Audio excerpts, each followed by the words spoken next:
as déjà entendu parler de Linux, je parie. C'est un système d'exploitation tout comme Windows ou macOS. Il est libre, open source et totalement flexible et configurable. Linux est largement documenté et très utilisé par la communauté dev. Évidemment, ça reste un choix technologique, donc toi, si par la suite tu te sens mieux sous Windows, tu peux évidemment rester sous Windows. Mais pour cette mini-série, il te faudra quand même installer OSL avec moi. Je te laisse suivre la vidéo. Déjà, il faudrait activer deux petites fonctionnalités avant d'avancer. Donc tu vas juste écrire fonctionnalité ou features si tu es en anglais. Là, tu cliques dessus, tu as une petite fenêtre qui s'affiche avec tout plein de petits logiciels. Et là, tu dois chercher deux petits trucs. Le premier, c'est la virtualisation, donc Virtual Machine Platform. Moi, c'est déjà activé. Toi, t'as qu'à l'activer comme ça. Le deuxième, c'est évidemment de chercher un truc qui contient Linux, le subsystème. Alors, en français, ça donne sous-système Windows pour Linux. Pareil, tu l'actives. Une fois que c'est fait, tu appuies sur OK. Si ton ordi te propose un redémarrage, c'est top. Si c'est pas le cas, je te recommande de le faire fortement. Et tu vas à la barre de recherche, tu tapes CMD et là tu as l'invite de commande. C'est une fenêtre qui s'affiche et ça s'appelle un terminal. Si tu n'as jamais vu ça, ne t'inquiète pas, c'est un outil qu'on utilisera quasi tous les jours.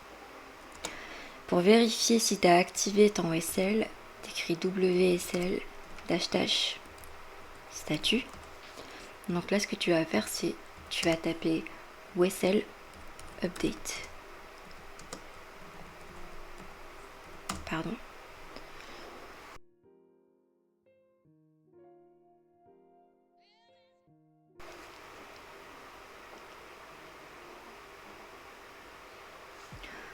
Top.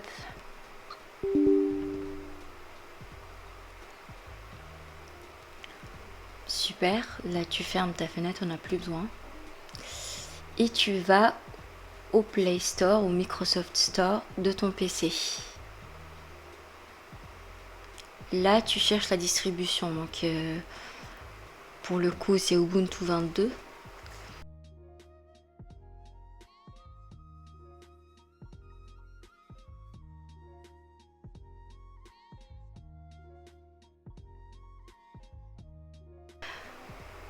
Et là, tu cliques sur Obtenir.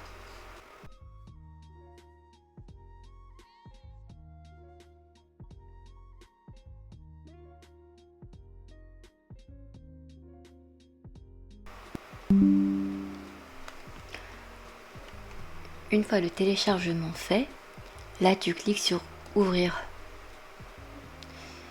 Pareil, tu as l'invite de commande qui s'ouvre. Là, tu attends un petit peu.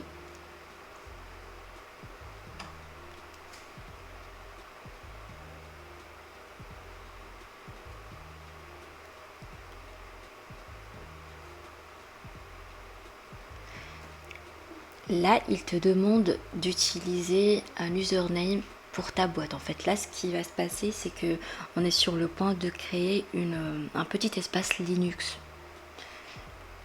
Là, tu peux écrire par exemple ton nom, ton prénom. Pour le coup, moi, ça va être... allez. Sarah. Toc.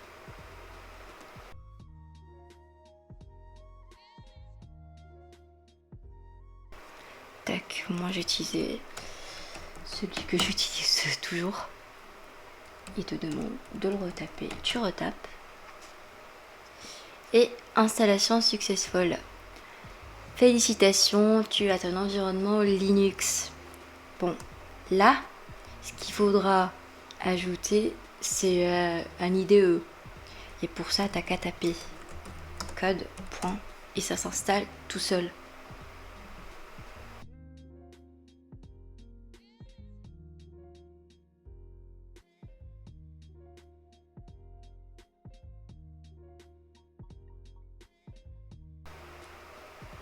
Tac. Et là, t'as ton IDE. et ton environnement. Et voilà.